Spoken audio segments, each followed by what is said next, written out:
சரவண பவ.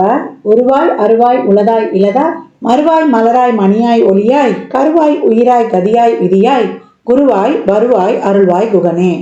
அன்பர்கள் அனைவருக்கும் வணக்கம். நான் ஆதித்ய சொர்ணலட்சுமி பேசுகிறேன். இந்த பதிவு சிறப்பான பதிவு அப்படின்னு சொல்லலாம். கர்மக்காரகன் சனி பகவான் பயிற்சியாக போகிறாரு. மார்ச் 29 பயிற்சியாகி அவர் 2.5 வருடங்கள் ஒரு ராசியில் இருப்பார். ஏன்னா அதிக நாள் இருக்கக்கூடியவர் நம்ம சனீஸ்வர பகவான் தான். அவர் ஜூன் 2027 வரை அந்த இடத்துல தான் நம்மளுக்கு கும்பத்திலிருந்து மீனத்திற்கு சென்று அமர்ந்தவர். இந்த இடைப்பட்ட காலங்கள் அந்த இடத்துல தான் நம்மளுக்கு இருந்து பலாபலன்களை தரவிருக்கிறார். விதியை நிர்ணயிப்பவர், கர்மக்காரகன் அப்படின்னு அவரை நம்ம ரொம்ப சொல்கிறோம். அதை தாண்டி அவரை பார்க்கும்போது எல்லாருக்கும் ஒரு அச்சம். ஏன் இந்த அச்சம் அப்படின்னு பார்த்தோம்னா, இவரை பார்த்து நம்ம அச்சப்பட வேண்டியதே கிடையாது. நம்ம பார்த்து அச்சப்பட வேண்டியதெல்லாம் யாருன்னா சாயா கிரகங்கள்னு சொல்லக்கூடிய ராகு கேதுக்கள். அவங்க தான் பிக் பாஸ், நம்ம இயக்கக்கூடியவர்கள்.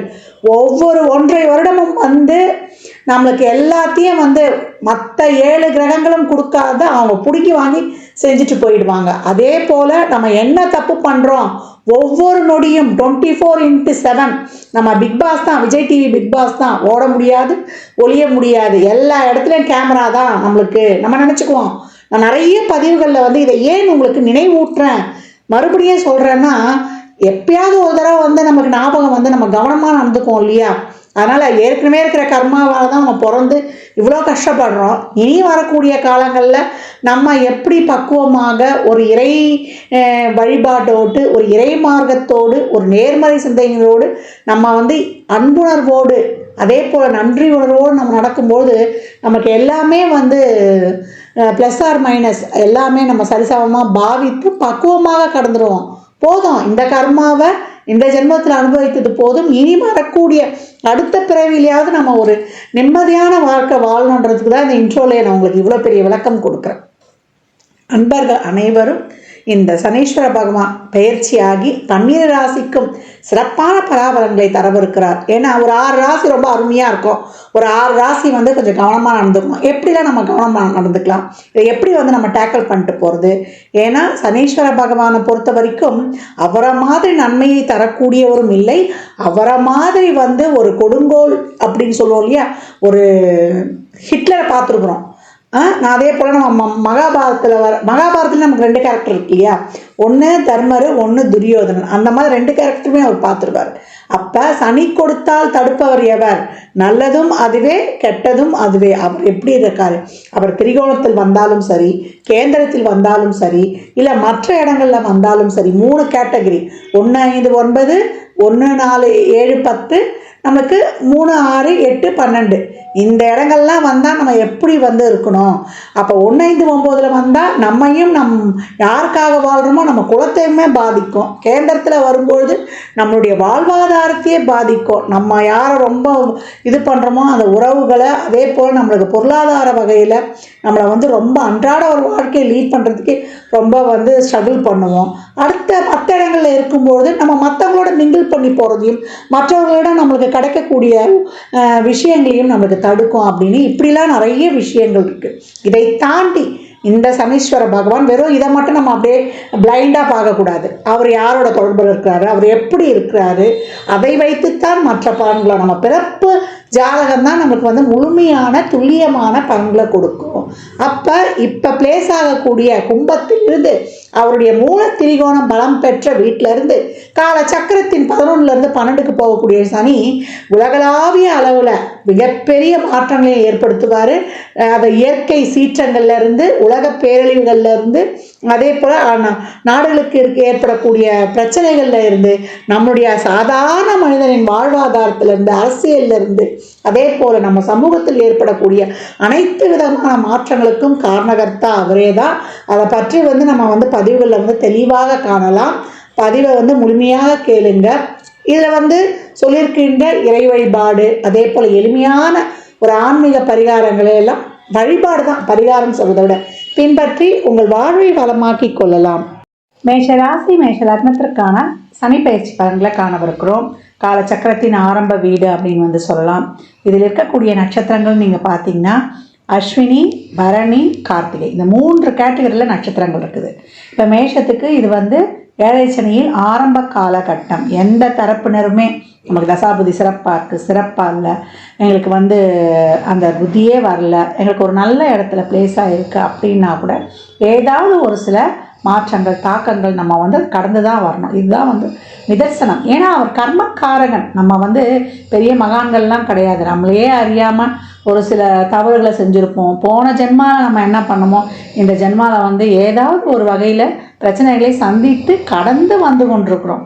அதாவது ஒரு காட்டில் எப்படி ஒரு புலி, சிங்கம், கரடி இதெல்லாம் இருக்கும்பொழுது அங்கேயே மான், அதே போல் குதிரை, அது அடித்து தின்னக்கூடிய விலங்குகளும் வாழுதோ, ஒரே காட்டில் தான் இவங்க எல்லாருமே வாழ்கிறாங்க. ஏன்னா ஒவ்வொருத்தருடைய வாழ்வாதாரம் ஒன்று தாக்கி சாப்பிட்றதுல இருக்குது அப்படிங்கிற அந்த மாதிரி தான் நம்மளுடைய வாழ்நாள்லையும் யாருக்கும் வந்து ஒரு பீஸ்ஃபுல் லைஃப்ன்றதே ரொம்ப வந்து அரிது தான். எல்லாத்தையுமே கடந்து வரணும். அந்த பக்குவ நிலை எப்போ நம்மளுக்கு வரும் அப்படின்னு பார்த்திங்கன்னா, நம்ம வந்து ஒரு நல்ல ஒரு ஸ்டேபிளாக இருக்கும்போது. அப்போ ஏழரை சனி காலத்தில் வந்து நம்ம ஸ்டேபிளாக இருப்போமா அப்படின்னா, நம்மளை ரொம்ப ஒரு ஆசோலேஷன் மைண்டடாக, ரொம்ப வந்து ஒரு வேவரிங் மைண்டடாக, நம்மளால் வந்து எல்லாமே நல்லதாகவே தெரியும் நம்ம கண்ணுக்கு. நல்லது கெட்டது எது பகுத்தறிவு பார்க்கறதுல இங்கே வந்து இன்பேலன்ஸ்டாக இருக்கும். அப்போ அதை நம்ம கர்மா வேலை செய்யுதுன்னு சொல்லுவோம் இல்லையா, நான் நல்லா தான் பாருங்க, என்ன என் கர்மாவோ தெரியல, இப்படி போய் நம்ம மாட்டிக்கிட்டோமே அப்படின்லாம் சொல்லுவோம் இல்லையா. அந்த மாதிரி சூழலை தான் இந்த காலகட்டம் ஏற்படுத்தும் அப்படின்னு வந்து சொல்லலாம். இதுலேயே மேஷ ராசியில் வந்து 1 வயது குழந்தையிலேருந்து 90 வயது குழந்தை வரைக்கும் இருக்குது. இதில் first round, second round, third round நம்ம வந்து பிரிச்சுடுறோம். இது எப்படி எடுக்கிறது அப்படின்னா நம்ம பின்னாடி விரிவாக பார்க்கலாம். இதை இப்போ உங்களுக்கு வந்து இப்போ சந்திரனுடைய சனி இருக்குது, இல்லை சந்திரனுக்கு முன்பின் வீடுகளில் சனி இருக்கும்பொழுதும் உங்களுக்கு வந்து ஏழரை சனியாக நம்ம எடுத்துக்கலாம். சந்திரனை தொட்டு ஒரு 2 வீடுகளில் சனி இருக்கும்பொழுதும் ஏழரை சனியாக நம்ம வந்து இதை வந்து நம்ம கால்குலேட் பண்ணுறோம். சந்திரனுக்கு முன்பின் வீடுகளில் இருக்கும்போது நம்ம ஏழரை சனி காலகட்டத்தில் பிறந்திருப்போம். அப்போ வந்து நம்மளுக்கு ஒரு 27 வயதுக்குள்ளேயே ஒரு சிலருக்கு 2வது ரவுண்டு ஆரம்பிக்கும். அப்படிலாம் பிறக்கல, நாங்கள் தள்ளி தான் பிறந்திருக்கிறவங்களுக்கு 27 வயதுக்குள்ளே முதல் ரவுண்டாக இருக்கும்.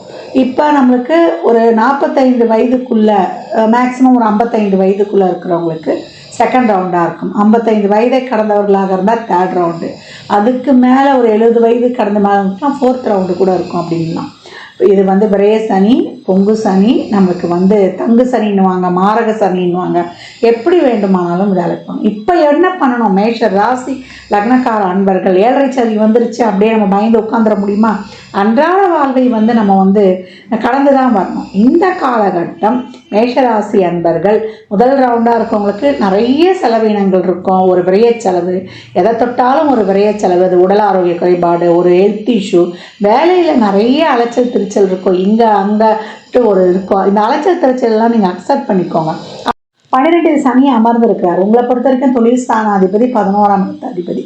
அப்போ இங்கே வந்து உங்களுடைய எனர்ஜி வந்து விரயமாக போகுதா, உங்களுடைய டைம் விரயமாக போகுதா, உங்களுடைய பணம் விரயமாக போகுதா அப்படின்னு வந்து நம்ம பார்க்கலாம். ஏன்னா வந்து இந்த காலகட்டம் அலைச்சல் திருச்சலோடு ஒரு வேலையை மேற்கொள்ளணும். வேலையில் வந்து ஒரு டைம் வந்து நம்ம வந்து எதிர்பார்க்கவே முடியாது. அந்த டைமை கடந்து நம்ம வந்து உழைக்க வேண்டியது இருக்கும். நீங்கள் அந்த மாதிரி வேலைக்காக நீங்கள் கூடுதலாக உழைக்க போடும்பொழுது, ஒரு அலைச்சல் திருச்சலோடு இருக்கும்பொழுது உடல் விரயம் நீங்கள் ஏற்படுத்தணும். நம்முடைய உழைப்பு இங்கே அதிகமாகும்பொழுது நம்மளுடைய ஒரு உடல் சுகவீனம், ஒரு பொருளாதார விரயம் இதெல்லாம் மட்டுப்படும். ஏன்னா அவர் பார்க்கக்கூடிய இடங்கள் 2, 6, 9. அப்போ 2 என்ற தனம், குடும்ப, வாக்குஸ்தானம், அந்த பொருளாதார விரயம், கையிருப்பு குறையிறதுலேருந்து, அதே போல் நம்மளுக்கு வந்து ஒரு தொழில் 6ஆம் இடம் சொல்லக்கூடிய நம்மளுடைய டெய்லியும் அன்றாடம் வருமானம், அதே போல் ஒரு சர்வீஸு, ஒரு நோய், கடன், எதிரி, இந்த விஷயங்களில் இதெல்லாம் வந்து நம்மளுக்கு வந்து ஒரு அனுகூலமான நிலையை வந்து எதிர்பார்த்து கடந்து வந்துடலாம் அப்படின்னு வந்து சொல்லியாச்சு. வேலையில் எந்த ஒரு நம்ம வந்து ஒரு டைம் ஃபிக்ஸ் பண்ணாமல் அந்த வேலைக்காக நம்மளை ரொம்ப சமர்ப்பிக்கிறது. நம்ம தொழிலில் வெற்றி பெறணும்னு நான் ஏற்கனவே சொல்லியிருப்பேன். ஒரு 2 விஷயங்களை ஃபாலோ பண்ணணும்னு சொல்லிட்டு. ஒன்று, கிடைச்ச தொழிலை நேசிக்கணும், இல்லை நமக்கு பிடிச்ச தொழிலுக்கு போகணும். பிடிச்ச தொழில் இப்போ எல்லாருக்கும் கிடைக்குதா? படிக்கிறோம், சம்மந்தமே இல்லாத ஒரு வேலைக்கு போகிறோம். அதனால் இந்த காலகட்டம் மேஷராசி அன்பர்கள் நமக்கு கிடைக்கிற வேலையை நம்ம எடுத்துக்கணும். நான் ஏற்கனவே இளைஞர்களுக்கு அதான் சொல்லுவேன், உங்களை பொறுத்த வரைக்கும் தொழிலில் எப்போவுமே அதிகப்படியான ஸ்ரத்தை போடணும். ஏன்னா உங்களுக்கு பாரகாதிபதியாக வருகிறார். இந்த காலகட்டம் தொழிலில், உடன்பணிப்புகளில், மேலக அதிகாரி இவங்ககிட்டெல்லாம் ரொம்ப கவனமாக இருக்கணும். மார்ச், ஏப்ரல், மே வரைக்குமே உங்களுக்கு சுக்கிரனும் கொஞ்சம் உச்சமாகி அவர் கொஞ்சம் ஃபேவரபுளாக பண்ணிவிடுவார். அப்போ என்ன பண்ணணும்னா, கஷ்டம் இருந்தால் நம்ம அதை உழைக்கக்கூடிய ஒரு இதுவும் நமக்கு கொடுத்துருவார் அப்படின்னு சொல்லலாம். மாணவர்கள் படிப்பில் ரொம்ப கவனமாக இருக்கணும்.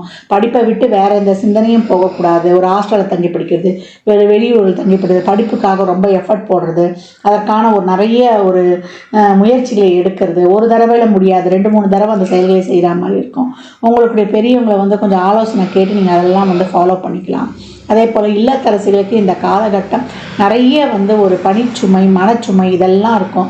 இதெல்லாம் ஓவர் கம் பண்ணி வந்துடலாம். ஏன்னா அதுக்கப்புறம் உங்களுக்கு குருவுடைய பெயர்ச்சியும் வந்துடும் அப்படின்னு சொல்லலாம். இந்த காலகட்டம் உங்களை பொறுத்த வரைக்கும் இது ஒரு 2வது ரவுண்டாக இருக்குது அப்படின்றவங்களுக்கெல்லாம் நல்ல ஒரு சுப விரயங்களாக இருக்கும். ஒரு வீடு கட்டுவோம், ஒரு லோனில் ஒரு வண்டி வாங்குவோம், அப்படி இல்லை ஏதாவது ஒரு முதலீடுகளை செய்வோம், ஒரு தேவைக்கான ஒரு ட்ரஸ்ட்டு ஈடுபாடு, 4 பேருக்கு நல்ல விஷயங்களை செய்வது, இந்த மாதிரி உங்களை பில்டப் பண்ணிக்கோங்க. அதே போல் ஒரு 3வது ரவுண்டாக இருக்குதுன்னா யார்கிட்டையும் எந்த எதிர்பார்ப்பையும் வச்சுக்காதீங்க. உங்களுடைய வேலை நீங்கள் ஒன்றுன்னு இருங்க. அடுத்தவங்ககிட்ட எதிர்பார்த்து வாழணும்னு நினைக்காதீங்க. இந்த காலகட்டம் அடுத்தவருடைய உதவி கிடைக்காது. உங்களுடைய திறமையும் உங்கள்கிட்ட இருக்கிற பொருளும் உங்கள்கிட்ட நீங்கள் இது வரைக்கும் கடந்து வந்தீங்க இல்லையா அனுபவம், அதை வைத்து நீங்கள் பக்குவமாக கடந்துடணும். உடல் ஆரோக்கியத்திலையும் அடுத்தவங்ககிட்ட எந்த எதிர்பார்ப்பும் வைத்து கொள்ளாத போது இந்த 7 சனி உங்களை என்னமே செய்யாது அப்படின்னு சொல்லலாம். ஒரு 4வது ரவுண்டாக இருக்குது ஒரு சிலருக்கு அப்படின்னு இருக்கும். ஒரு 80 வயதை கடந்தவங்களுக்குலாம் உடல் ஆரோக்கியத்தில் பார்த்துட்டு எப்பவும் இறைவனுடைய திருநாமங்களை சொல்லிட்டு நம்ம கடந்து வந்துடணும். குடும்பத்தில் ரொம்ப கவனம் இருக்கணும். ஒவ்வொரு வருவாயை, ஒவ்வொரு பைசாவை நம்ம வாங்கினா கூட இறைவனுக்கு நன்றி சொல்லணும். நம்ம எவ்வளோக்கு எவ்வளோ உழைப்பு போடுறோமோ முதலீடு இந்த காலகட்டத்தில் போடுறதை தவிர்க்கணும். ஒரு வெளியூர் வேலை வாய்ப்பு, ஒரு நான் பணம் செலவு பண்ணி போகிறேன், இல்லை ஒரு முதலீடு பண்ணுறதுக்கும் அவங்க சுய ஜாதகத்தை இந்த காலகட்டம் நம்ம ஆய்வு செய்து கொள்ளணும். நம்மளுக்கு எப்படி இருக்குன்னு கையிருப்பு பணம் குறைய போகுது. அப்போ நம்ம என்ன பண்ணோம், இந்த காலகட்டம் நம்ம ஒரு நல்ல விஷயங்களாக பண்ணிக்கிறதோ, இல்லை போக போகிற பைசாவை நம்ம மனம் மோந்து 4 பேருக்கு ஒரு தர்ம காரியங்கள் பண்ணிடுறது, இதெல்லாம் ரொம்ப நம்ம சாதகமாக ஒரு அனுகூலமாக செய்து கொள்ளலாம். உடல் ஆரோக்கியத்திலையும் வண்டி வாகனங்களில் செல்லும்பொழுது கொஞ்சம் கூடுதல் கவனம் வேணும். இவர் பார்க்கக்கூடிய இடங்கள் அடுத்து நீங்கள் பார்த்தீங்கன்னா 6ஆம் இடத்தை பார்க்குறாரு. நான் ஏற்கனவே சொன்ன மாதிரி தான் தொழில், அன்றாட வேலை, உணவு பழக்க வழக்கம், உங்களை ஒரு டைம் பாக்ஸ்குள்ளே ஃபிக்ஸ் பண்ணிக்கிறது, ஒரு நியமனங்களை வகுத்து கொள்வது, உங்களை இந்த டைமில் இந்த வேலை அப்படின்னு ஷெட்யூல் பண்ணிட்டாலே உங்களுக்கு ரொம்ப சிறப்பாகிடும். அதே போல் gratitude is attitude, living to giving, இதெல்லாம் உங்களுக்கு ரொம்ப இருக்கும், ரொம்ப இருக்கணும்.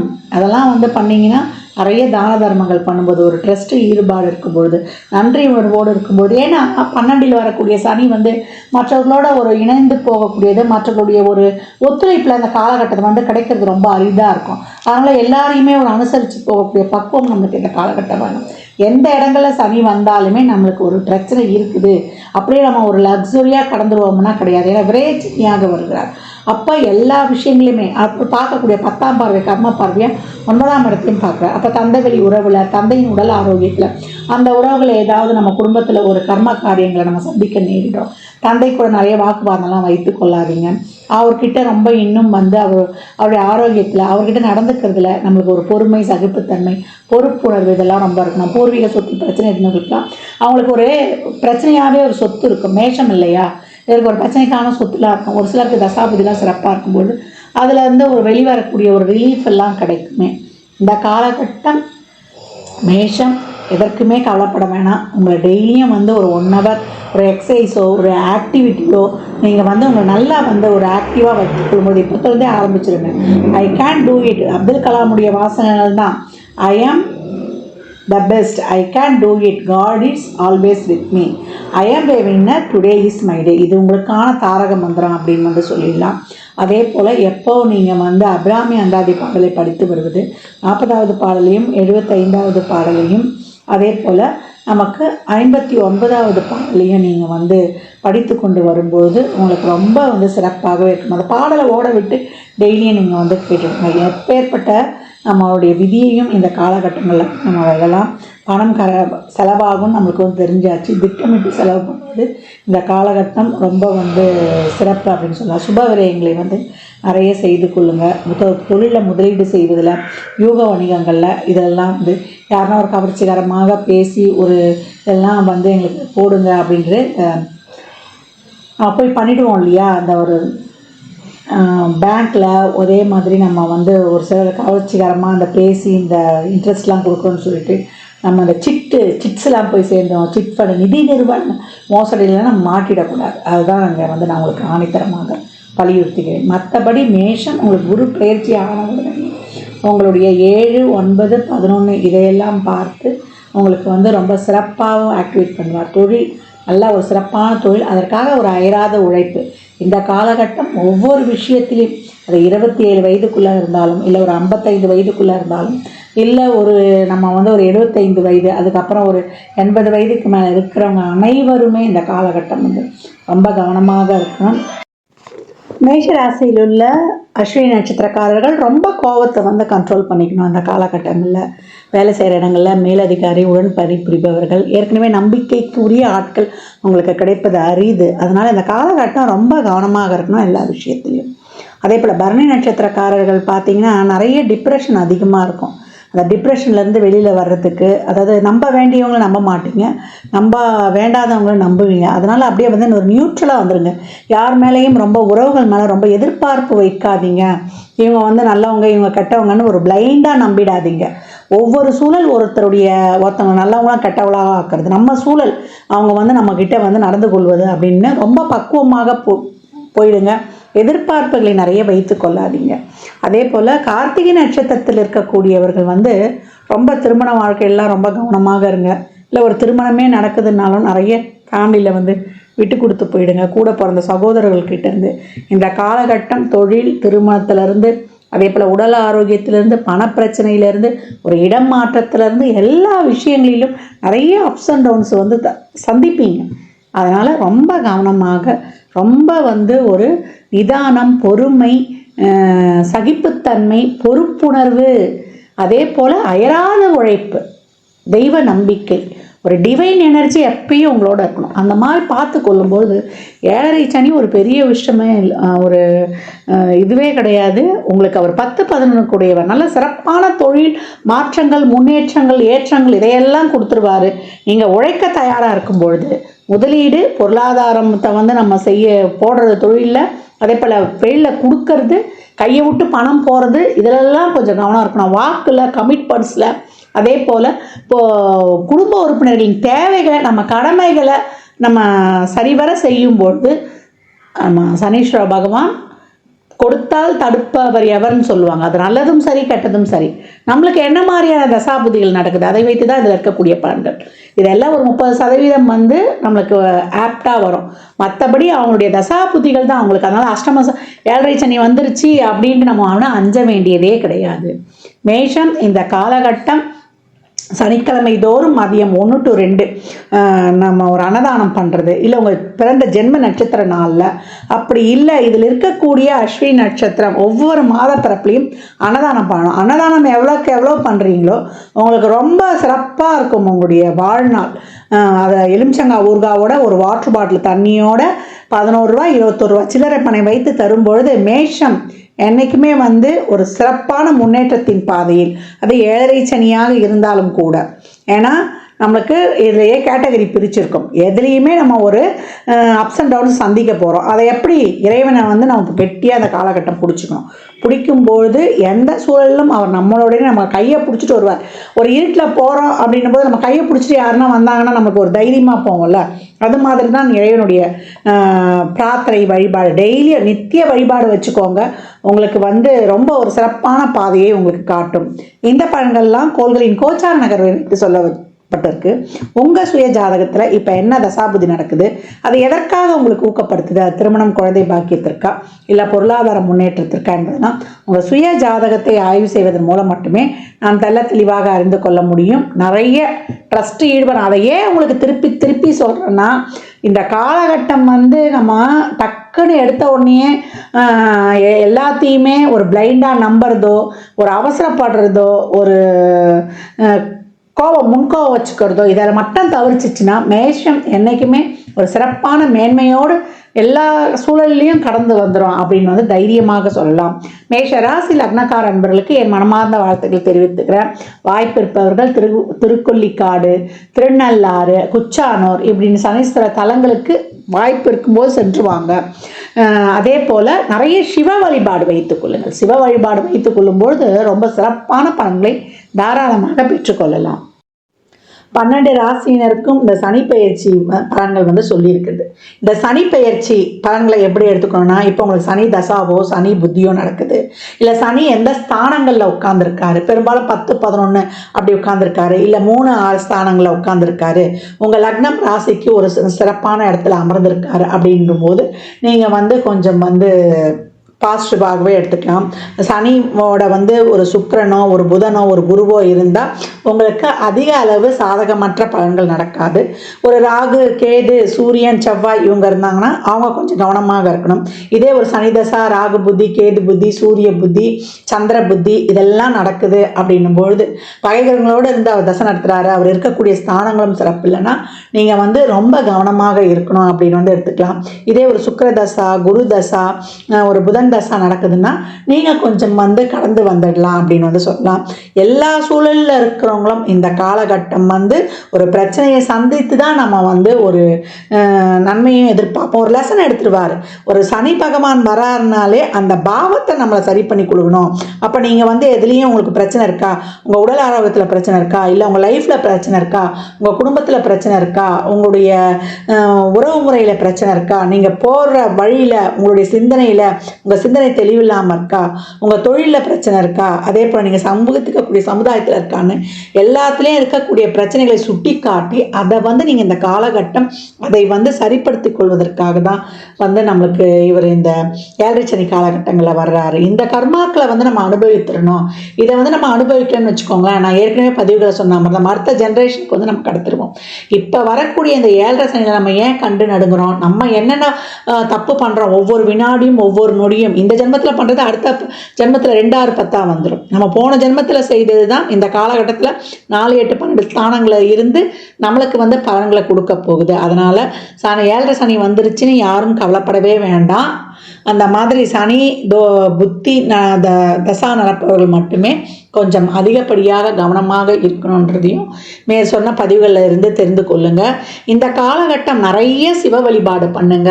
அதே போல் சனீஸ்வர பகவான், புகழ்பெற்ற சனீஸ்வர பகவான்களான திருநள்ளாறு, திருக்கொல்லிக்காடு, குச்சானூருக்கெலாம் சென்று வாங்க. அங்கே போனாலும் வெறும் சனீஸ்வர பகவானை மட்டும் வழிபடக்கூடாது, அங்கே இருக்கக்கூடிய சிவனை வழிபடணும். இந்த காலகட்டம் சிவ வழிபாடு தான் ரொம்ப சிறந்தது. ஆரோக்கிய குறைபாடு இருக்கா, சிவனுக்கு பிரதோஷத்துலேயோ இல்லை அமாவாசையிலேயோ இல்லை அஷ்டமி நாட்களில் பைரவருக்கோ நீங்கள் விபூதி அபிஷேகம் வாங்கி கொடுப்பது, செல்வ செழிப்புக்கு சந்தனத்தை வாங்கி கொடுப்பது, தோஷங்கள் இருக்குது போகணும் அப்படின்னா பால் வாங்கி கொடுப்பது, அதே போல் நிறைய உங்களுக்கு அருகம்புல் வாங்கி விநாயகரை வழிபடுவது. விநாயகர் வழிபாடு தொடர்ந்து பண்ணணும். ஏன்னா சித்தி புத்தி, அதாவது சிந்தனையையும் கொடுத்து புத்தியையும் கொடுத்து வெற்றியையும் கொடுத்துருவார். சிந்தனை தெளிவை கொடுத்து நல்ல அறிவை கொடுத்து வெற்றியையும் அவர் கொடுத்துருவார் அப்படின்னு சொல்லலாம். இந்த சனி பயிற்சியில் அடித்தட்டு மக்கள் துப்புரவு பணியாளர்கள், அவங்க தூய்மை பணியாளர்கள், அந்த தூய்மை பணி செய்பவர்களுக்கு உங்களால் இயன்ற அன்னதானங்களை நிறைய செய்யுங்க. மாற்றுத்திறனாளிகளுக்கு நம்மளுக்கு அவங்களுடைய வாழ்வாதாரத்திற்கு நீங்கள் உதவும் பொழுது, அன்னதானம் செய்யும் பொழுது நீங்கள் ஒரு ஃபுல் மீல்ஸும் வாங்கி கொடுக்கலாம். இல்லை சித்திரான்னங்கள் சொல்லக்கூடிய நம்ம தயிர் சாதம், புளி சாதம் இந்த மாதிரி அன்னதானம் பண்ணும்போது எலுமிச்சங்காய் ஊறுகாவோட கொடுக்கணும். அப்புறம் ஒரு வாட்டர் பாட்டில் தண்ணி மேலே ஒரு சில்லறை பணம் ஒரு 21 ரூபா 51 ரூபா வைத்து ஒருவருக்காவது முழுமையாக கொடுங்க. ஒரு பெட்ஷீட்டு, செருப்பு, கொடை அப்படின்னு வைத்து கொடுக்கும் பொழுது சனிக்கிழமை சனி ஓரையிலையோ இல்லை நீங்கள் பிறந்த கிழமைகளிலேயோ இல்லை ஒவ்வொரு மாத பிறப்புகள்லையோ நீங்கள் வந்து கொடுத்து கொண்டு வரும்பொழுது இந்த காலகட்டம் மிக சிறப்பான பலன்களை வந்து நீங்கள் கண்கூடாக காணலாம். அதனால் அதே போல் நவகிரகத்தில் இருக்கக்கூடிய சனீஸ்வர பகவானை வந்து இந்த வெறும் நல்லெண்ணெய் தீபம் போட்டால் போதும். அது ஒரு 9 முறை வளம் வந்தால் போதும். இந்த ஆன்டி கிளாக் வைஸாக வளம் வர்றதெல்லாம் தயவு செய்து பண்ணவே பண்ணாதீங்க. இந்த கோச்சாரத்தில் சனி பயிற்சியால் நடக்கக்கூடிய பலன்களை சொல்லியிருக்கிறோம். இன்னும் வந்து துல்லியமான பலன்களில் வந்து இந்த தசாபுத்தி உங்களுக்கு, இந்த சனி பயிற்சி உங்களுக்கு பொருளாதாரத்துக்காக சப்போர்ட் பண்ண போதா இல்லை உறவுகளுக்காக சப்போர்ட் பண்ண போதா என்பதெல்லாம் உங்கள் சுய ஜாதகத்தை அறிந்து கொள்ளும் போது மட்டுமே நாம் தெல்ல தெளிவாக அறிந்து கொள்ள முடியும். அதனால் 7.5 சனி வந்துருச்சு, நம்மளுக்கு வந்து அதில் வந்து விரைய சனி வந்துருச்சு, பாத சனி வந்துருச்சு, கண்ட சனி வந்துருச்சு, அர்த்தாஷ்டம சனி வந்துருச்சு, அஷ்டம சனி வந்துருச்சு அப்படின்னு பயப்பட வேண்டாம். சனி எந்த இடத்தில் இருந்தாலுமே அவரை சாதகமாக்கி கொள்ள இறைவனை வழிபடும் பொழுது மிக சிறப்பான பலன்களை நம்ம வந்து அனைவருமே பெற்றுக்கொள்ளலாம். பெரிய நெருப்பு யாருன்னு கேட்டிங்கன்னா சிவபெருமான். அவருடைய நெற்றிக்கண்ணிலிருந்து தோன்றிய அந்த நம்முடைய சின்ன நெருப்பான நம்முடைய முருகப்பெருமானையும் வழிபடும் பொழுது மிக சிறப்பான பலன்களை காணலாம். எவ்வளோக்கு எவ்வளோ கோயிலில் வந்து நீங்கள் எலுமிச்சம்பழத்தை, ஒரு குங்குமம், ஒரு மஞ்சள் பேக்கெட்டோட தானமாக கொடுக்குறீங்களோ அதை அவ்வளோக்கு அவ்வளோ உங்களுடைய வாழ்க்கையில் மிகப்பெரிய வெற்றிகளை வந்து காணலாம். எலுமிச்சம்பழத்தை வந்து மாலையெல்லாம் கோர்த்து போட்டுறாதீங்க. எலுமிச்சம்பழத்தை மாலையெல்லாம் கோர்த்துட்டா அதுக்கு வந்து இப்போ இந்த பவரே போயிடும். அந்த மாதிரி போட்டு கொண்டு வாங்க. சாமிகிட்ட எலுமிச்சம்பழம் வச்சு உதிரியாக கொடுத்துருங்க. குலதெய்வ கோயிலில் போய் இந்த காலகட்டம் வழிபட்டு வருவது ரொம்ப சிறப்பு. மாதம் போய் வழிபட்டாலும் பரவாயில்ல. 33 எலுமிச்சம்பழத்தை ஒரு சகப்பு துணியில் நல்லா மஞ்சள் தண்ணியில் கழுவிட்டு ஒரு சகப்பு துணியில் தொட்டு ஒரு எலுமிச்சம்பழத்தை எடுத்து வைத்து மூட்டை கட்டி உங்களுக்கு என்ன கோரிக்கையோ அவர்கிட்ட கொடுத்துட்டு வந்துடுங்க. ஒரு மஞ்சத்தூள் குங்குமம் பாக்கெட்டோட கொடுத்து கொண்டு வரும்பொழுது உங்கள் வாழ்க்கையில் மிகப்பெரிய வெற்றிகளை காணலாம். தனியாக நீங்கள் ஒரு 3 பழம் வச்சு வாங்கிட்டு வந்து ஒன்று உங்கள் கூடையை வைத்துக்கோங்க, ஒன்று ஜூஸ் போட்டு குடிச்சிருங்க, ஒன்று வந்து பூஜை அறையில் வைத்துக்கொள்ளுங்க. இதை வந்து வாய்ப்பு கிடைக்கும் போதெல்லாம் செய்து கொண்டே வரும்பொழுது அந்த எலுமிச்சம்பழம் பேக்கில் வைக்கிற எலுமிச்சம்பழம் காஞ்ச உடனே நீங்கள் இன்னொரு எலுமிச்சம்பழம் வச்சுக்கலாம். அது அழுகுது, ஒரு கருப்பாயிடுமானா உங்ககிட்ட இருக்கிற அத்தனை கண்டிஷ்டியும் போயிடுச்சுன்ட்டு நீங்கள் வந்து தைரியமாக இருக்கலாம். நேரம் கிடைப்பவர்கள் திருவண்ணாமலை கிரிவலம் செல்வது ரொம்ப சிறப்பு. பௌர்ணமிக்கு தான் போகணும் அந்த கூட்டத்தில்னு கிடையாது. 24x7 365 நாளும் எப்போ நினைக்கிறீங்களோ தாராளமாக கிரிவலம் சென்று வரலாம். அது வந்து அமாவாசை, பௌர்ணமி, பிரதோஷம், அஷ்டமி, நவமி, பஞ்சமின்னு எல்லா நாட்கள்லையும் போகலான்னு சொல்லியாச்சு. சித்தர் ஜீவசமாதி வழிபாடு செய்வது, அங்கே போய் அமர்ந்து மெடிடேஷன், யோகா, தியானம், தியானம் பண்ணுவது. யோகா வந்து நம்ம உடம்புக்கும் நல்லா புத்துணர்ச்சியை கொடுத்துரும். தினமும் பண்ணும்பொழுது டே டு டே நம்ம உடம்பை வந்து ஆக்டிவாக வச்சுக்கிறது. நான் ஏற்கனவே சொன்ன மாதிரி தான் எக்ஸசைஸு, அதே போல் உணவு பழக்க வழக்கத்தில் இயற்கை உணவுகளை சாப்பிடுவது, நலன் தமயந்தி படம் பார்ப்பது, ஹரிச்சந்திரா படம் பார்ப்பது, இல்லை அந்த கதைகளை கேட்பது. ஏன்னா 7.5 சனியினால தான் அவங்களுக்கு அந்த வந்து கதையே நடந்தது. இதெல்லாம் பார்க்க இதுவுமே வாழ்க்கைக்கு ஒரு டெக்னிக் ஆகிடும். 1, 4, 7, 10 பிறப்பு ஜாதகத்தில் சனி இருக்குமா, இப்போ கோச்சாரத்தில் அப்படி வர்றவங்களுக்கும், ஜென்ம சனியாக இருக்கிறவங்களுக்கு, அர்த்தாஷ்டம சனியாக இருக்கிறவங்களுக்கு, கண்ட சனிகளாக இருக்கிறவங்களுக்கு, 10 சனி வரவர்களாக இருந்தாலும் இந்த கதைகளை படிப்பது. பொதுவாக எப்போவுமே இந்த சரித்திர கதைகளை, சனி தோஷம் இருக்குது, சனி தசா புத்தியோ நடக்குதுன்றவங்க கூட பார்க்கும்போது மிகப்பெரிய ரிலீஃப் கிடைக்கும். அதாவது மன அழுத்தம் நிறைய ஆகிடும், ஒரு பயம் வந்து பற்றிக்கொள்ளும். இதெல்லாம் நீங்குவதற்கு தான் இந்த செயல்பாடுகள்லாம். இதில் எல்லா விதமான செயல்பாடும் சொல்லியிருக்கிறேன். யாரால் என்னென்ன முடியுமோ தாராளமாக பின்பற்றுங்க. வாரத்தில் ஒரு நாள் உங்கள் குழந்தை கிழமையில் எழுந்து நீங்கள் பிரம்ம முகூர்த்தத்தில் தீபம் போடுவீங்களோ, இல்லை 6 to 7 அந்த நாளில் வரக்கூடிய ஓரை, இப்போ ஞாயிற்றுக்கிழமைனா 6 to 7 சூரிய ஓரையாக வரும். அதே போல் 1 to 2 சூரிய ஓரையாக வரும். அதே போல் இரவு 8 to 9 அதே சூரிய ஓரையாக வரும். இல்லை அந்த ஓரையில் விளக்கு போடுறதோ, இல்லை 4 to 6 நித்திய பிரதோஷத்தில் விளக்கு போடுறதோ, தீபம் ஏற்றி வழிபடும் பொழுதும், அன்னதானங்கள் செய்யும் பொழுதும், இறைவனுடைய திருநாமங்களை கோளறு பதிகம் கேட்பது, அதே போல் அனுமன் சாலிசா, அதே போல் பைரவ அஷ்டகம், துர்கா அஷ்டகம், சத்ரு சமார திருசதி, இதெல்லாம் கேட்க கேட்க கேட்க உக்ர தெய்வங்களையும் காவல் தெய்வங்களையும் வழிபட உங்களுக்கு அனைத்து விதமான பலன்களும் வந்து கிடைக்கப்பெறும் அப்படின்னு வந்து சொல்லலாம். பதிவு பெரிய பதிவாக தான் கொடுத்துருக்குறேன். இதை பொறுமையாக பாருங்கள். இதை பார்த்தீங்கன்னா எளிமையான செயல்பாடுகள் இதெல்லாம் வந்து நீங்கள் செய்ய உங்கள் வாழ்க்கையில் மிகப்பெரிய முன்னேற்றங்களும் மாற்றங்களும் ஏற்றங்களும் எந்த கிரக பயிற்சியிலையும் நீங்கள் பெற்றுக்கொள்ளலாம்.